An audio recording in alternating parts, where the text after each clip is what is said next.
What's good, YouTube? It's your boy Be Easy. Listen, man, I'm back with another video real quick on the AMC. I kind of want to just touch on payment for order flow to kind of start this video off and then kind of take it, organically wherever it lands, because I'm seeing this a lot. I'm seeing this around, and as I said, I'm looking at AMC from another aspect, another different, like I said, it's like a prism. When you look into it, and then it shines through the pyramid, and the lights come through with a different spectrum. You got a different DeRoy G. Biv. But back to the point of AMC, man. AMC and GME, I should say. Because this PFOF, or payment for order flow, is a big thing right now, which a lot of people are trying to get it in, get it out, remove it, make it more clarity. In which I don't know if I agree or disagree with that, because if you really think about what payment for order flow does, let me try to break it down for you how it works in my mind, right? This is how I see it. You have a company, I'm not gonna say a name or call anybody out, but you have a company, right? That let's say they pay a company like Webull or Robinhood, right? To basically say, look, send me all your orders from all your retail investors. I'm going to take all these shares and I'm going to package them as a bundled deal. I'm going to bundle package these deals to major, investors or millionaire or billionaire companies that look to buy shares in a bulk in the dark pools or out of the dark pools or whatever. And again, this is my take, and this is just my thoughts on this. This is not financial advice, yada, yada, yada, all that bull, right? So just think about this for a second. Payment for order flow is basically a company saying, yo, Webull, Robinhood, let me get all your shares, bring them to my warehouse, right? And what I'll do is I'll package these as a bundled deal. I might pay, let's say they pay $50 for a stock, right? And what you'll see on your app, you're going to see, say, $51 on the app, which is obviously not that disparaging. They probably do it by the pennies. If you ever seen the movie Office Space, a bunch of little pennies can add up to millions and millions of dollars over time. So they bring your shares, your money, whatever, into a warehouse. You got 20 shares. Somebody over here got another 30 shares. Somebody might got 100. Somebody got 1,000 shares. They put all those together and say, look, I got 5,000 shares. I'm gonna package this in the dark pool, or I'm gonna package it in or out of the dark pool. I don't even think that should even matter. The point being is they take your shares and they package it up as a bundle. Now, the reason why companies like Fidelity and all these other companies don't have to package and pay for order flow is because they had a set core of group investors, or individual investors, I should say, that they already have been having throughout their illustrious, their that's what I'm looking for, their career of and the word I was looking for was prestigious. Their prestige matters in this situation, because you got a company like Fidelity who's been around for years, but then you got companies like Robinhood, whose customer base, if you think about it, is mostly newer investors, mostly probably between the age of 18 all the way up to maybe 35, 40.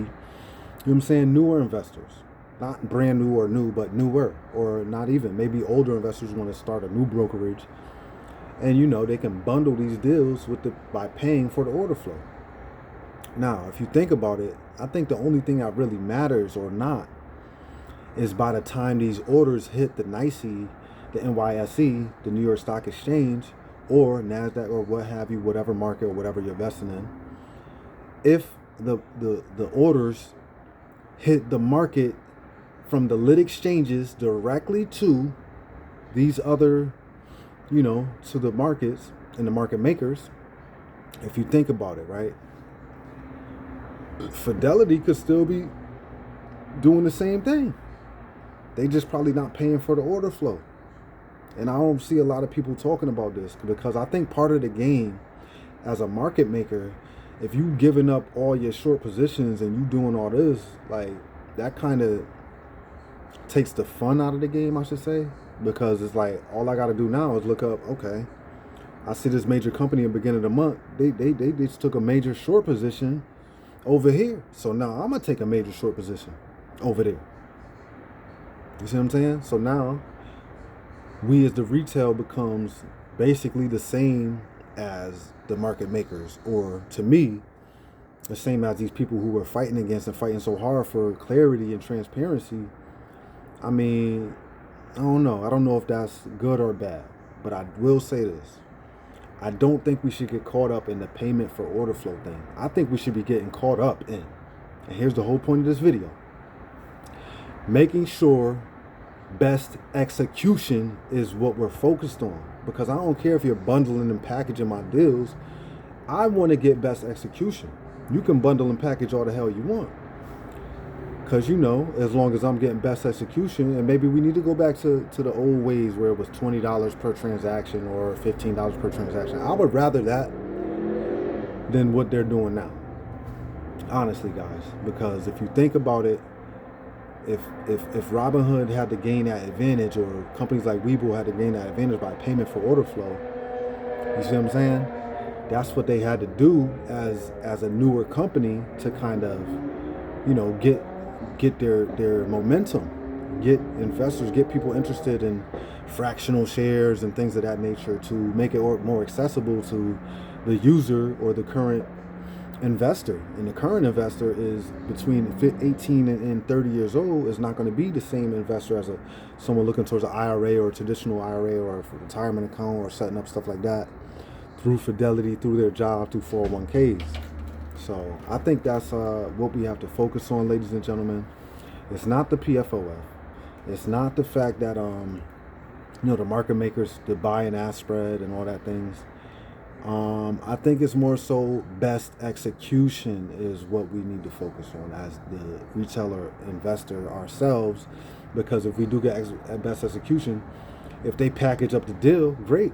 Our deal gets done fast. Our deal gets done at an expedient, you know, quality, rather than having to, you know, trade between user,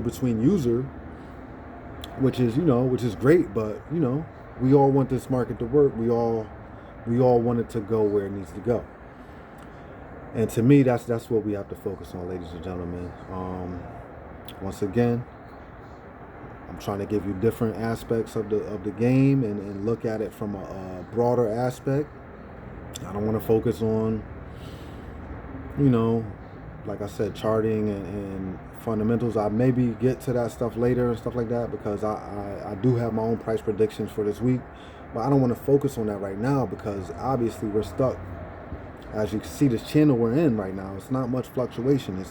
We're right here between that 30, you know, 30, basically the $30 range and the $40 range. And you know, that's not why we're here. We're here for the short squeeze situation. So with that said, ladies and gentlemen, let's focus on best execution rather than, you know, payment for order flow. Because as I said, I don't know anything. I'm not, you know, I'm just a dumb money. I'm just a young ape. I'm baby ape. I should have been apes, but, you know, I'm just now getting this information. But had I had this information prior, I definitely would have been on it. As I said before in my previous video, I was in the play, out the play, in the play, out the play. But again, not by purpose. Sometimes, you know, things happen greater than what we can explain. As I said, I was driving to the funeral. My sister hit the bump and made me close out my whole AMC position. Things happen, but let's just focus on best execution, and let's also focus on the positive aspect of what this movement is about. It's about bringing people together. It's about all different walks of life coming together for a like cause, and to basically better your position in life, where it starts, which we're all trying to do. And you know, strength in numbers is always something I like talking about, because if you study any debate or great debater or anyone who, you know, wants to make progress or anything, you need the people. You need a majority. You need, you know, as you can see, a lot of this stuff, a lot of these rule changes are only because there's light on the situation. You think they just started naked shorting and, you know, shorting companies to oblivion, to, you know, to the abyss? to all these, choice words and things like that. But this is not nothing new. This is not anything new. This is what they've been doing. The fact that retail is here now, and they can see that retail is more so. And I think this is what it's about, really. It's about taxes, ladies and gentlemen. And I think the government has more trust in the retail investor to pay their taxes than these hedge funds who've been laundering and hiding money. As you know, I'm telling you, that simulate and trade video to me is the most important video out right now, where it does explain what they're doing and where they're hiding the shares in these Brazilian companies that are, they're basically shell companies, if you ask me. I don't know that for a fact, and it is what it is. But if you think about it, I get tired of people just having a sheep-like mentality, man. Just use your own brain sometimes. Do your own due diligence. Stop reading the headline as the headline. Read the headline and just, do your own thought process of what's false and what's accurate to come to your conclusion on this. Once again, AMC and GME, we have synthetic shares. We're buying synthetics. And that to me isn't right. That's the part that hurts the most, because, play the game. But then once you start cheating, why do you have to cheat me to beat me if you already have the advantage of trillions of dollars and having the information prior to anybody, leveraged information prior to anyone else having it? You can look at your chart and your sheet, and you can press one button on a computer and tell that computer to continue its, for lack of a better word, its fuckery, and to continue to do this stuff that's basically unethical. I think is the word that I'm looking for here. It's unethical.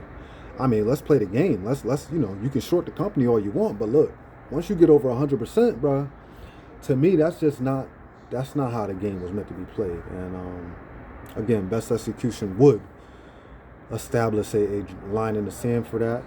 And if we have to get back to making $15 to $20 dollar cost for each transaction, I'm fine with that. At least we know what the hell is going on. We see we know what it is.